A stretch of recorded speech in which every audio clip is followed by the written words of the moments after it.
প্রিয় শিক্ষার্থী বন্ধুরা, সকলকে আমার আন্তরিক অভিনন্দন। আজকের এই ভিডিওতে তোমাদের সঙ্গে আমি 2024 সালে যে মাধ্যমিক এবং উচ্চ মাধ্যমিক পরীক্ষা সেই বিষয়ে কয়েকটি টিপসের কথা বলবো।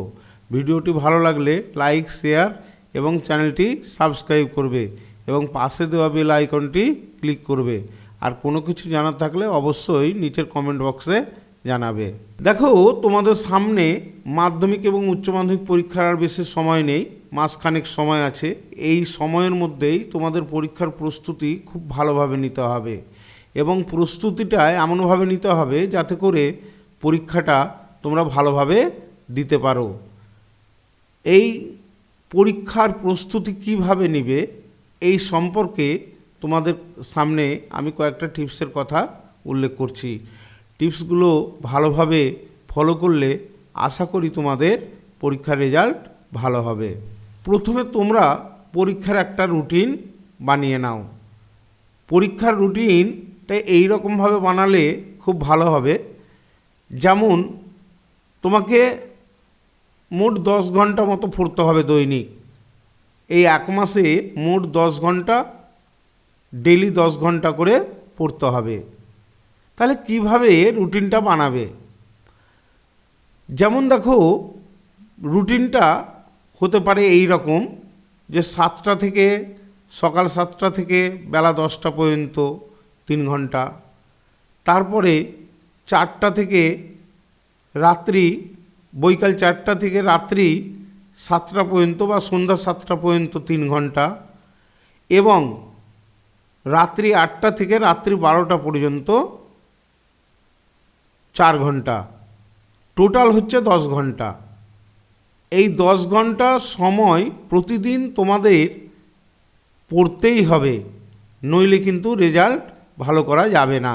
এবং পরীক্ষার প্রস্তুতির জন্য যে একটা লম্বা সময়ের দরকার, সেই সময়টা তোমাদের দিতে হবে, ভাবতে হবে, লিখতে হবে, পড়তে হবে, এই সমস্ত জিনিসগুলো করতে হবে। এখন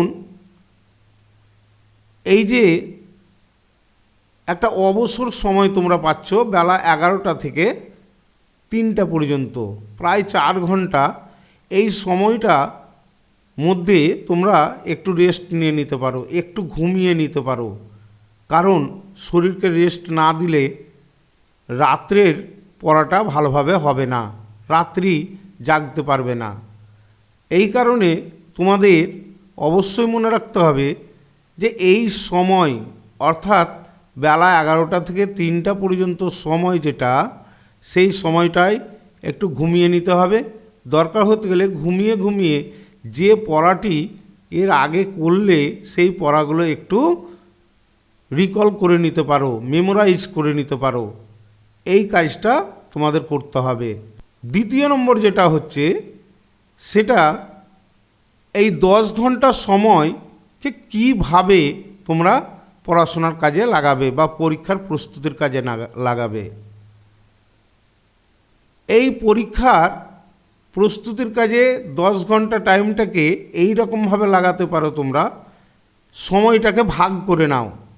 সময়টাকে ভাগ করে নিয়ে সাবজেক্ট ওয়াইজ যতটা করে সময় পাচ্ছ সেই সময়টা সেই সাবজেক্টের পেছনে দাও।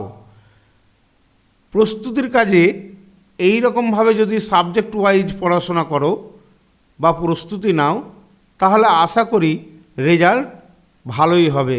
তোমাদের মনে রাখতে হবে যে কোনো সাবজেক্টের প্রতি কম গুরুত্ব দিলে হবে না, সব সাবজেক্টের প্রতি সমান গুরুত্ব দিতে হবে।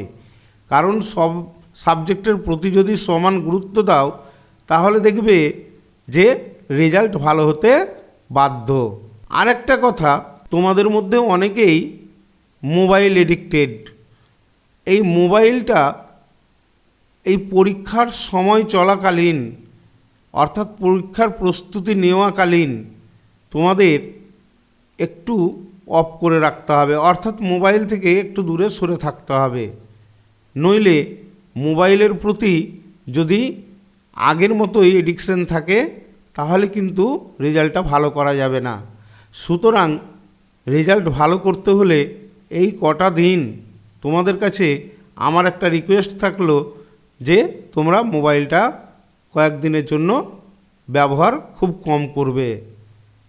আর একটু বলে রাখি যে প্রয়োজনে মোবাইল, পরীক্ষার প্রস্তুতির প্রয়োজনে অনেক সময় মোবাইল কাজে লাগতে পারে, তখন তোমরা প্রয়োজন অনুসারে ব্যবহার করতে পারো। তাহলে এই কয়েকটি কথা তোমরা ভালোভাবে মনে রাখো এবং সেই অনুযায়ী পড়াশোনা করো। আশা করি তোমাদের রেজাল্ট ভালো হবে। আজকে এখানেই রাখছি, দেখা হচ্ছে আগামী ভিডিওতে।